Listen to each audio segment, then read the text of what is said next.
I'm Brent Willis. At 29 years of age, I had a real problem. A cheating wife. But I'm getting ahead of myself. First, a disclaimer. I've never been good at English literature or social sciences. I'm a math, economics, and business guy. Don't get mad about my inability to use flowery language or provide tantalizing descriptions of people or events, because I'm just a facts-only type of guy. In addition to what I described above, I feel that I need to present my honest strengths and weaknesses without false modesty for the strengths and without downplaying or sugarcoating the weaknesses. I'm very good-looking, successful in business, trustworthy, and treat everyone with respect, regardless of their station in life. I have almost always been honest. I'm a very considerate lover, putting my partner's satisfaction above mine. I am gentle during lovemaking. For 6 of the 7 women I have had intercourse with, I have always been told, and believe, that this is a real plus, and I left them well satisfied with every encounter. For one woman who really liked it rough, I was a major disappointment. Also, maybe because of some of the above characteristics, the parents of every woman I have dated have loved me. Sometimes I think that the mothers liked me better than the daughters did. As far as my negatives are concerned, I am hopelessly unathletic and not very perceptive. I am easily emotionally hurt by others' negative comments or actions. I have a thin skin and often wear my emotions on my sleeve. Despite average physical strength and dexterity, I avoid physical confrontation and am not aggressive enough in any area of life except business and investing. Despite my lack of aggressiveness, I have a real vindictive streak for people who wrong me, and if there is no physical threat to me, I seek revenge. Details of my interaction with the 2 main characters in this tale, Melissa Thompson and Dorene Bronson, in the distant past would contribute nothing to this story and would bore you. So, I'll make it quick and simple. I dated Melissa in college during my junior year, but we broke up just before summer. That was difficult for me but not devastating since it was basically mutual. She was more commitment averse than I was, but she never hid that from me or led me on. I met Dorene during the summer after my junior year. Melissa, Dorene, and I went to different high schools in the same metropolitan area, and all attended the closest large state university. I dated Dorene exclusively during the summer, and halfway through my senior year, when Melissa popped back on the scene. I dated both of them. I didn't hide it from either until just before graduation, when both gave me an ultimatum to choose. It was a difficult choice. Both are beautiful and sexy, but Melissa a little more so. Both really seem to be in love with me, but Dorene a little more so. Both are smart and come from good families. Although it didn't make a difference, Melissa's family is extremely rich, while Dorene's is upper middle class. Sex with both of them was great, probably a little more satisfying for me with Melissa, although it seemed from Melissa's standpoint the sex was a 9 out of 10, whereas from Dorene's it was a 10. Dorene was always candid about everything. Melissa was significantly less candid, although I never caught her in any major lie. I chose Melissa. Dorene was devastated and didn't even attend the graduation ceremony. I heard from friends that she moved out of the area shortly after graduation. I also met with Dorene's parents, Tom and Lydia Bronson, when I broke up with her since I had established a good relationship with them. They knew how sincere my affection for Dorene had been and what a hard decision it was for me, and we parted on good terms. Melissa and I got married 6 months after graduation and lived in the same metropolitan area that we grew up in a condo purchased by her parents, Jack and Carolyn Thompson, as a wedding present. Melissa's parents really liked me, even more so than most of the other parents of women that I dated. Melissa's mother, Carolyn, always greeted me warmly and bragged about me to her friends in front of me. Melissa's father, Jack, not only liked me but was very impressed with my business acumen. He wanted me to come to work for one of the companies he owned, but I told him that I wanted to keep my business life separate from his and make my own way. I didn't ever want anyone to suggest that I got promotions or responsibilities just because I was the son-in-law. Even though I never worked for him, after 2 years of marriage to his daughter, Jack insisted that I have power of attorney over Melissa's trust fund, somewhere around $15 million, since she had no business acumen whatsoever. The trust fund money would be hers once she turned 30, but I was in charge of every part of it, except for about $3 million of preferred stock in one of Jack's companies, which could not be touched until Melissa was 32, and even after that, there were restrictions. Married life agreed with me, despite finding out some things about Melissa that during our courtship I had never observed. Not surprising considering my lack of perceptiveness. She was more materialistic and much more concerned with her status in the community than I realized before marriage. In fact, how she was viewed by rich, successful, and high society people in our metropolitan area was one of the most important things in life to her. Despite revelations about Melissa that were of some concern, I was happy in our marriage. Melissa seemed to be there for me when I needed her, such as vigilantly standing by me when my parents, my only relatives that I cared about, were killed in a car crash after we had been married 3 years. The money I got from my parents' estate after taxes and expenses were paid I put in an offshore account. I never told Melissa about it, and she never asked. It wasn't money that we needed to have the lifestyle that we wanted, but it was a significant amount of money, on the order of $1 million. I intended to tell her about placing it in an offshore account, but never got around to it. Maybe there was a Freudian reason that I didn't. I don't really know. When Melissa and I just turned 29, our birthdays were only 3 days apart, we decided that she would go off the pill and we'd start a family, something that we always agreed upon since we got engaged. Even as unperceptive as I normally am, it seemed to me that when she did go off the pill, her libido increased. Her libido had always been what I considered normal, given my experience with the other 6 women that I had had sexual relations with before marriage. So we normally had very good sex 3 or 4 times a week. After she went off the pill, it seemed that she got more sexually aggressive and vigorous during sex, and our frequency increased to 5 or 6 times a week. Despite the fact that she went off the pill, she didn't get pregnant right away. We both understood that it would likely be at least a couple of months before she would conceive, so it didn't concern either of us. As I previously mentioned, I treat everyone with respect, which made me popular with the employees of the country club that Melissa, me, Jack, and Carolyn belonged to. I didn't really golf or play tennis much because I simply don't have the requisite hand-eye coordination, but I did enjoy meals there, swimming, and playing cards. Several of the employees liked and trusted me enough to come to me with business problems, and I always did my best to help them out. Perhaps the employee that I was most friendly with was Jasper, the captain of waiters in the golf grill. One Saturday morning at the club, pursuant to our standard procedure, Melissa went off to her golf lesson, while I intended to go swimming and relax by the pool since the week had been particularly stressful at work. I got delayed in conversation with a few people, and as I approached the locker room, Jasper came up to me with a very concerned look on his face. "Brent," he said, "I insisted that all of the employees call me by my first name, although Melissa wanted them to call her Mrs. Willis. Could I talk to you for a second?" "Sure," I replied, expecting it to be about some financial issue that he had. Jasper led me into a private alcove, got a tear in his eye, and with concern, I asked, "What's wrong?" He blurted out, "I hate to have to tell you this, Brent, but your wife is cheating on you, even as we speak." "What?" I gasped. I suspected it for 2 weeks, but I confirmed it today. She's with Jeremy, the assistant golf pro, in massage room A. Apparently, the lock on the door is broken, but they don't know it. I opened it up by mistake and saw them, although they didn't see me. Go look now. I'm sure the color drained from my face, and I almost fell to my knees. I had to hold on to a chair back for a few seconds to regain my balance. Being confrontation averse, there was no way that I would challenge Melissa if I caught them, but I had to know. I briskly walked to massage room A, which had a "Do Not Disturb" sign on the door.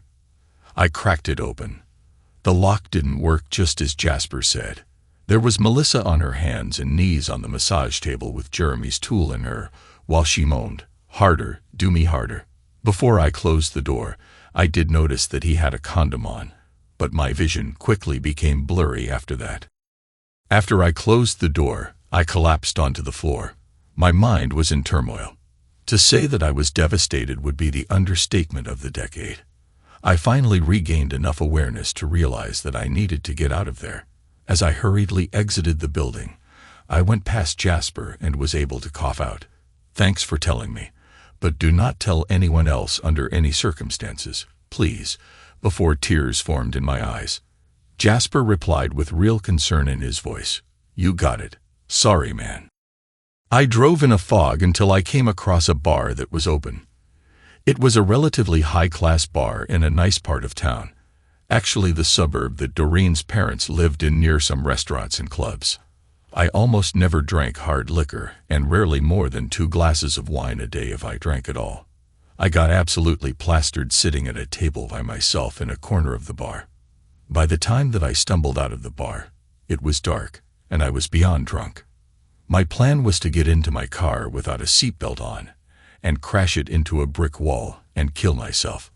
I obviously was overlooking the airbag. The last thing that I remember is falling down. I only know what happened in the next 12 hours from what other people told me. I awoke in strange surroundings. It looked like a guest room in a residence. I was dressed in the same clothes that I was wearing when I left the country club. I had a splitting headache and otherwise felt horrible. Unfortunately, I had not forgotten the reason for my malaise, so I felt worse emotionally than I did physically. I slowly walked out of the room I was in, found a bathroom, and after relieving myself, looked in the mirror. I looked as bad as I felt, including having a large bump and scrape on my noggin. I thought that I recognized the second-floor hallway that I was in but couldn't place it. I heard sounds of meal preparation and people talking on the first floor, so I stumbled down the stairs. I was shocked to see Dorene's parents, Tom and Lydia Bronson, in the kitchen. "Well, Brent, glad to see that you're among the living," Tom said, peering at me over his reading glasses and putting down his newspaper. "Hi, Brent.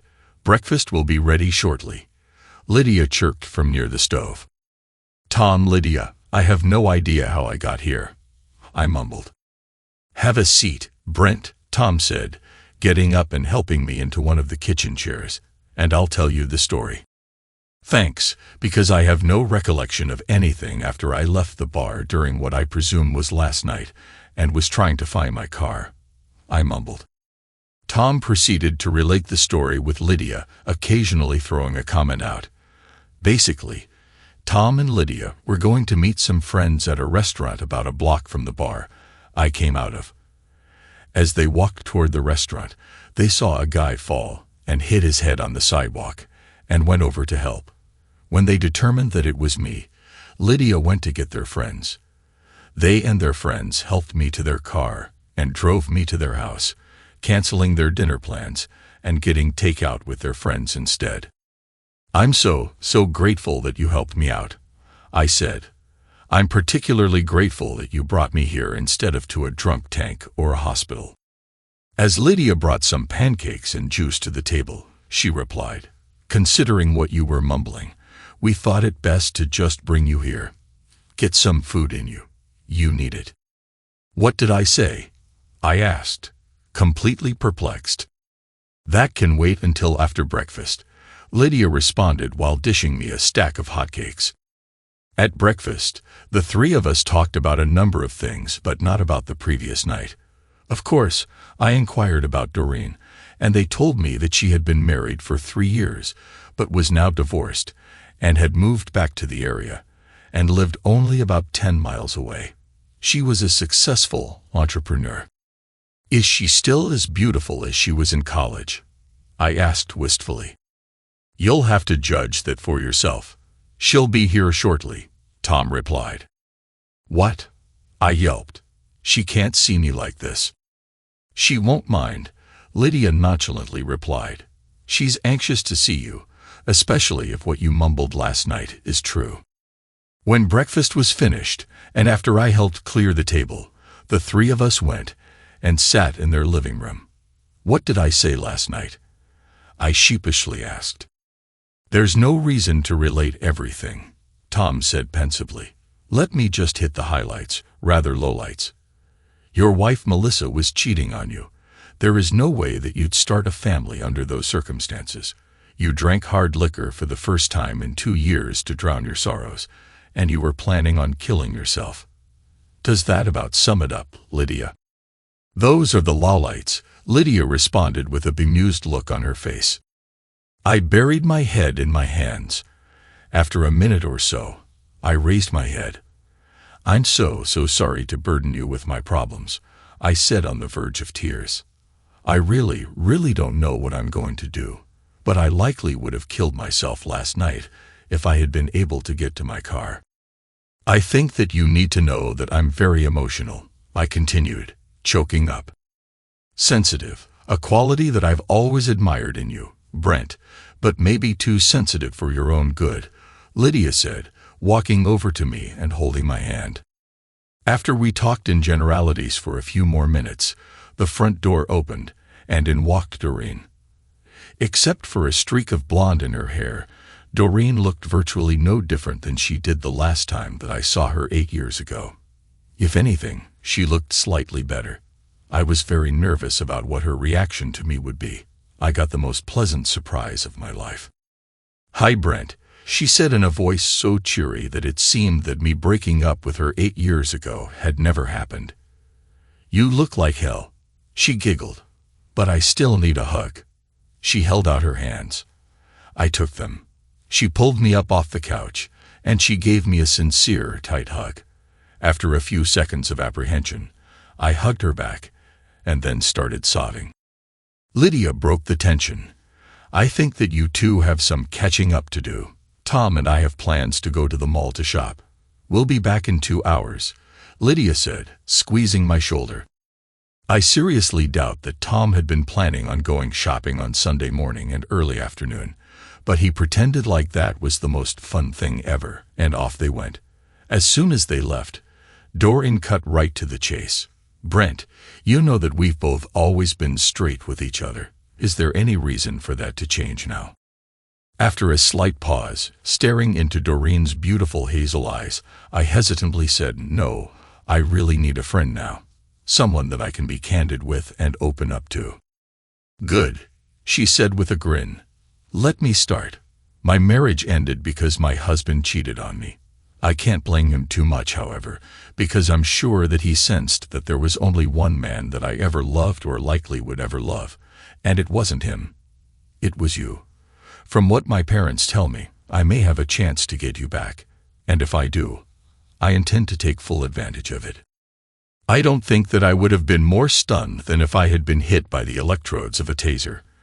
I'm sure that my mouth was agape and my eyes the size of baseballs as I remained speechless for what seemed like a long time, all the while staring into Dorene's eyes while she returned my stare. Finally, she broke the silence. "Is that direct enough for you?" she asked with a crooked smile. "Yeah, I'd say that that was definitely direct enough," I cackled. "Seems like I made the wrong choice 8 years ago," I continued. "That's the right attitude. Now let's figure this thing out," Dorene continued with a big grin. "Let's sit at the kitchen table and make notes about how things proceed from here." And so into the kitchen we went. Dorene got a legal pad and pen out of a drawer in the den, and we got down to business. Apparently, I had been soul-bearing the previous night when in my drunken stupor, because Dorene seemed to know all of the salient details of my situation. I just clarified a few things for her. I did make it clear in our discussions that I wanted to get the ultimate revenge on Melissa, regardless of what else we did, and wanted to get as far away from her as possible. By the time that Tom and Lydia had gotten back 2 hours and 2 full pots of coffee for Dorene and me later, Dorene and I had the basics of a plan on how to proceed. In making the plan, I had constantly reiterated my need for ultimate revenge and to get out of my marriage. She told me that she'd do anything to help as long as I ended up with her, and the ideas gushed out. We each made a to-do list, a list of things to avoid, and a list of possible major pitfalls. We promised to meet for lunch every other day to refine things and see how we stood in completing our assigned tasks. There were only two people that we really needed to trust, Tom and Lydia. Well, maybe Jasper too. Neither of us had any problem with trusting Tom and Lydia, and they were honored to be taken into our confidence. We told them only as much as we needed to. I believe that I could trust Jasper also. The most immediate problem was to explain to Melissa how and why I had been gone since yesterday early afternoon, now an expanse of more than 24 hours, since I looked like hell, including the bump and scrape on my head from passing out on the sidewalk. We were confident that it was doable. Dorene drove me to where I had left my car. Fortunately, it was undisturbed. I had left my cell phone in the car. I checked the messages on my cell phone, which included 10 from Melissa and 1 from her father, Jack.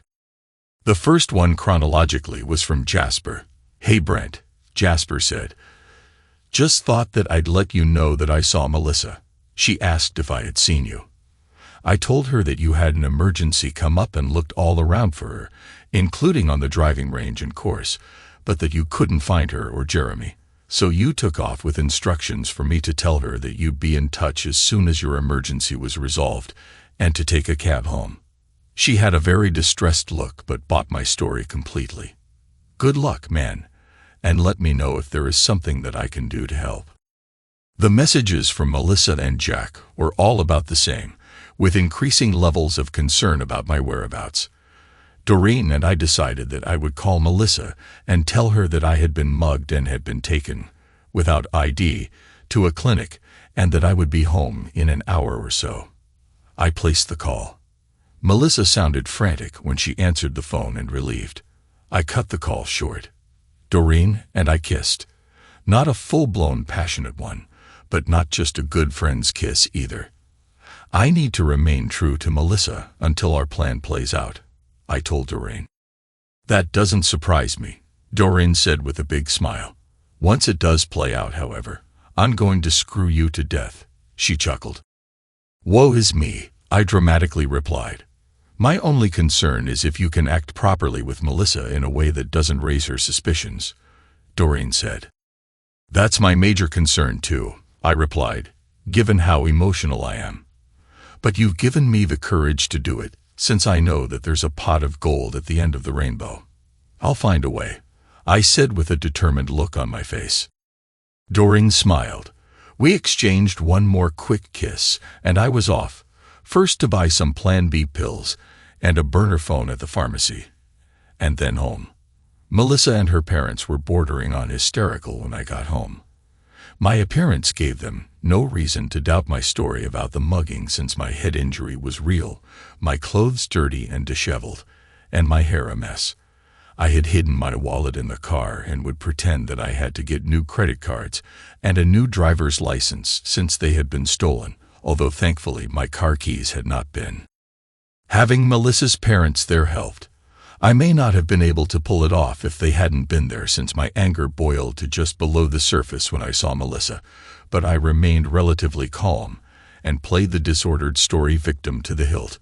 Considering her activities on Saturday, I was really quite surprised that Melissa appeared very sincere in her concern for me, and there is no doubt that she had not slept the night before. She looked almost as bad as I did. Her parents decided to stay overnight. After Melissa and I showered and had a dinner that her mother Carolyn cooked, we more passed out than went to sleep. My skin almost crawled as she lay her head on my shoulder, but I sucked it up, and within minutes I was in Never Never Land. Over the next 3 weeks, things progressed basically as Dorene and I planned. Dorene was as diligent as anyone that I have ever seen in accomplishing her tasks. After 2 lunch meetings with her, there was no doubt in my mind that I should have married her instead of Melissa. All my old feelings for her returned in spades, and I was blown away by her devotion, competency, and efficiency. There was much to do, and things were complex. Since I was having difficulty interacting with Melissa, I wanted to stay on schedule regardless of many minor setbacks. In order not to raise suspicions and to accommodate her enhanced libido, I even had sex with Melissa 8 times. Each time, I fantasized that it was Dorene.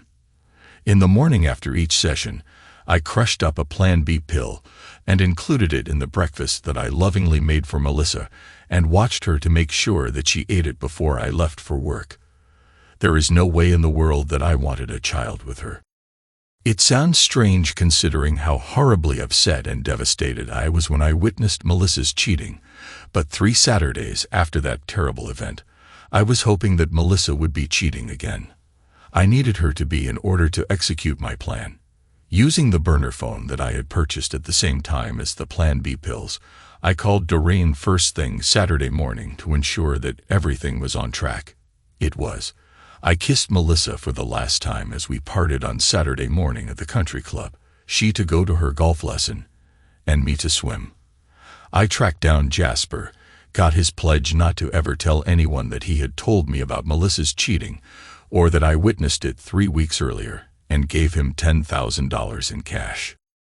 After a delay of about 20 minutes more, I surreptitiously removed the Do Not Disturb sign from Massage Room A and made sure that the lock was still broken and that Melissa and Jeremy were inside. Then I enlisted the help of the director of the club training facility and the head golf pro, ostensibly to find Melissa, frantically telling them I had a real emergency. I maneuvered the other 2 so that the head golf pro opened the door to the massage room. As expected, there was assistant golf pro Jeremy screwing Melissa doggy style again. I noticed a condom, thank God for small favors. The head golf pro blurted out, "What the hell?" The director of the training facility gasped loudly, and I yelled, "Melissa." The copulating couple looked at us with completely startled and chagrined faces. Melissa screamed.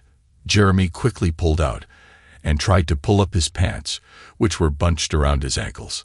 I got a totally distraught look on my face, not hard to do considering the circumstances, and certainly not requiring any acting on my part, and then turned and ran, sobbing. The sobbing was an act, although inside my heart was bleeding. As I exited the area of the training facility, I heard the head golf pro shrieking at Jeremy. I quickly drove home and left my already prepared note with my wedding ring on the kitchen table.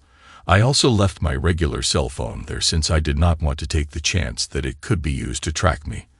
I had had the LoJack on both my car and my laptop computer disabled 2 weeks earlier. My laptop computer and a suitcase with the only possessions that I valued. Some mementos of my parents and a few changes of underwear and socks were already in the trunk of my car. My note read, "I loved you more than life itself. I can't live with your betrayal. God save my soul." I don't know how Melissa got home so quickly, but she got there before I left.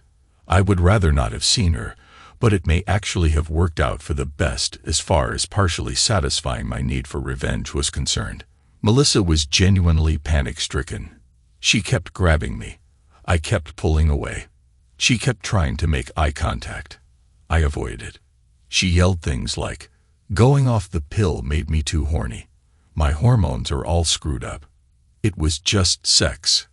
I made him always use a condom. I need to have your baby. And what will my parents say if you leave me?" The only thing I said in response to all of her hysterical rants was a genuinely emotional, choking reply to the last question. "Tell them that you killed our love and me." There were tears in my eyes as I pushed her away from me, then ran out the door. One part of my revenge required me to act on Monday in order to ensure that it was complete, since for most institutions, money transfers can't reliably be confirmed on the weekends. Dorene rented a hotel room in her name in a busy part of town, and I parked my car at a remote part of another hotel lot about a block from the one that she and I stayed in Saturday and Sunday nights. Although Dorene and I slept together and were affectionate during our 2 nights in the hotel, we didn't have sex. I needed to ostensibly die before that could happen, but knew that it would be passionately over the top once that occurred. Pursuant to her plan, I changed my appearance as best that I reasonably could in the time available. Dorene cut my hair much shorter than I usually wear it, dyed it blonde, and styled it differently. I put on blue contacts to hide my normally green eyes and plain plastic lens glasses.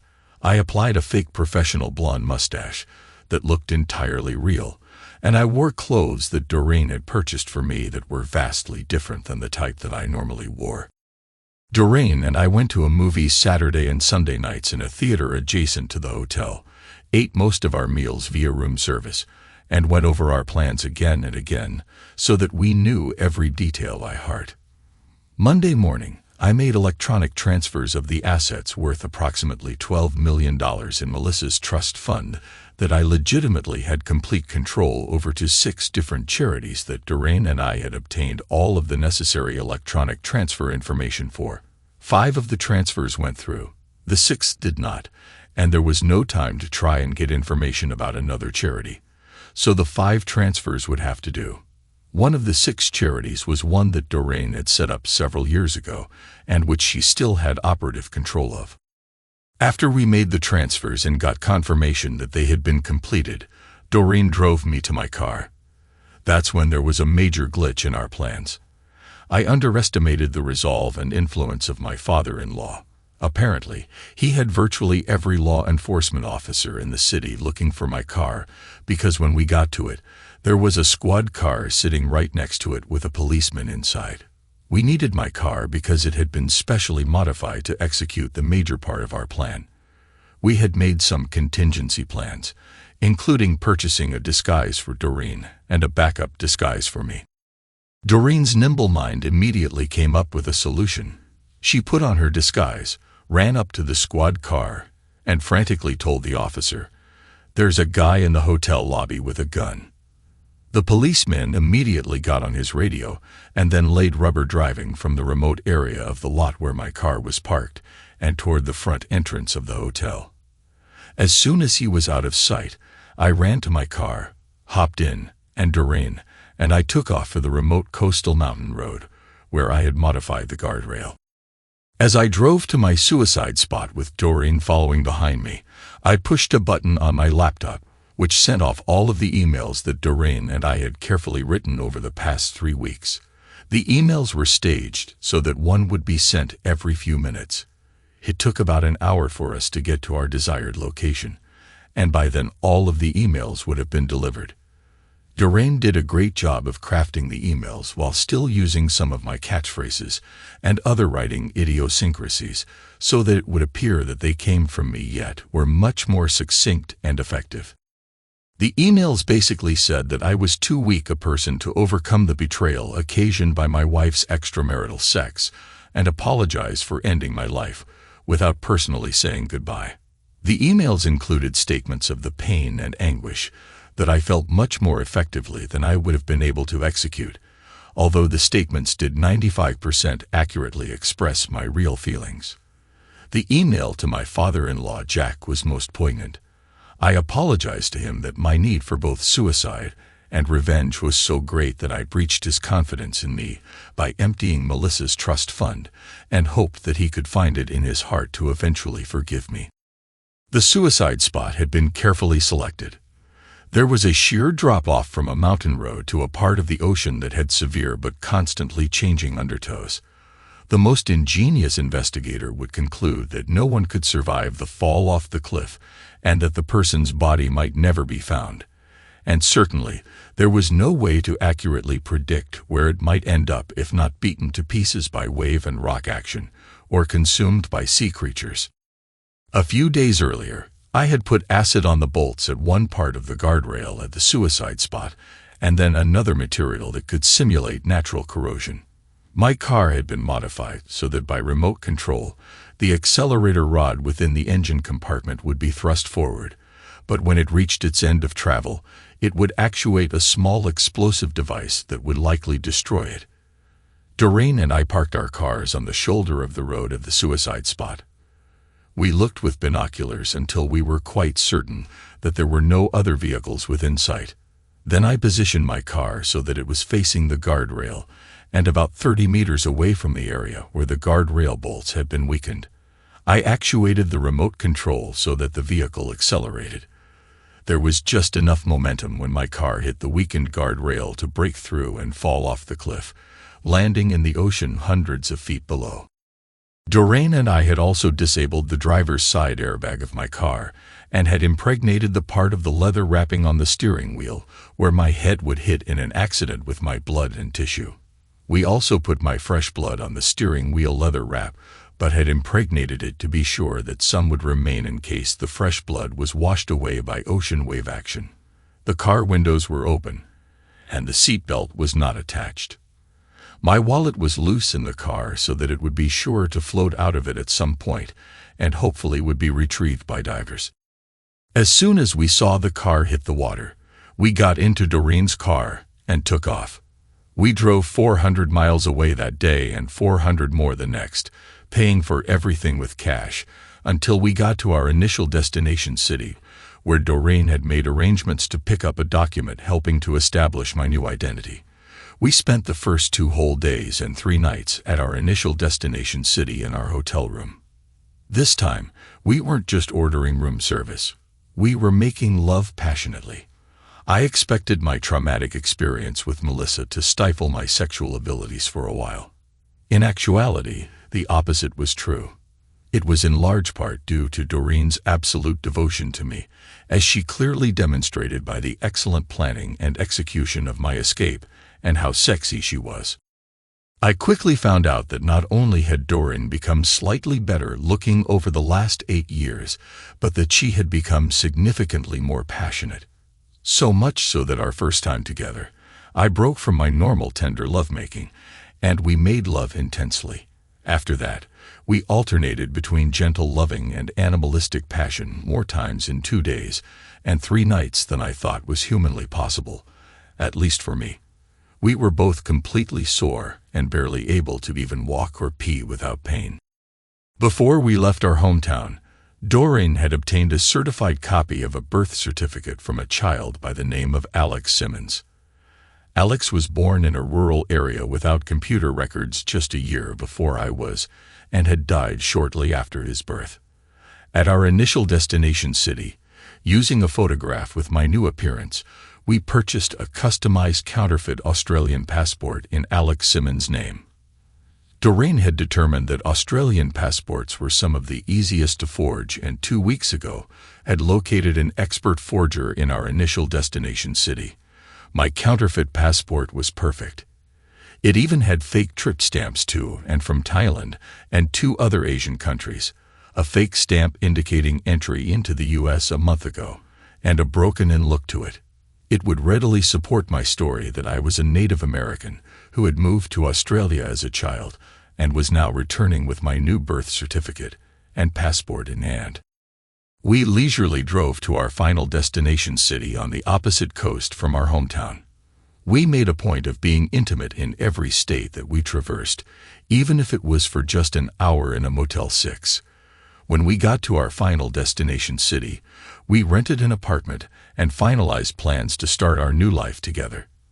I had already transferred the money that I had inherited from the offshore account in Brent Willis's name into a new offshore account in the name of Alex Simmons. Using my birth certificate and the Australian Alex Simmons passport, I was able to set up a U.S. bank account and transfer some money from the offshore account into it. Within 6 weeks, I had a driver's license, credit cards, and every other normal piece of identification one would expect. Within 6 months, Alex Simmons had a U.S. passport. During our trip escaping my former life, we regularly checked in with Dorene's parents and also checked internet sources for stories about Brent Willis. Things were grim for Melissa. Within a week of my suicide, my car had been retrieved from the ocean using a barge with a crane. Divers had found my wallet, and almost everyone I knew had been interviewed, and my financial records conned. Since in the 3 weeks before my demise, I had only gotten $30,000 in cash, all in transactions that seemed mostly legitimate and not actual cash transactions. That was not an unduly high amount considering my lifestyle. And since there was absolutely no activity of any kind in any of my bank, credit card, or brokerage accounts, it was assumed that I was dead. My death was confirmed shortly thereafter by scientific testing of my vehicle. Technicians recovered my blood and tissue from the leather wrapping on the steering wheel. The intentionally clumsy on my part, disabling of the driver's side airbag in my car, plus my suicide note for Melissa and suicide emails to all my acquaintances, left no doubt in the public's mind that I had committed suicide. From everything that I had gathered, public condemnation of Melissa and Jeremy was extraordinarily harsh.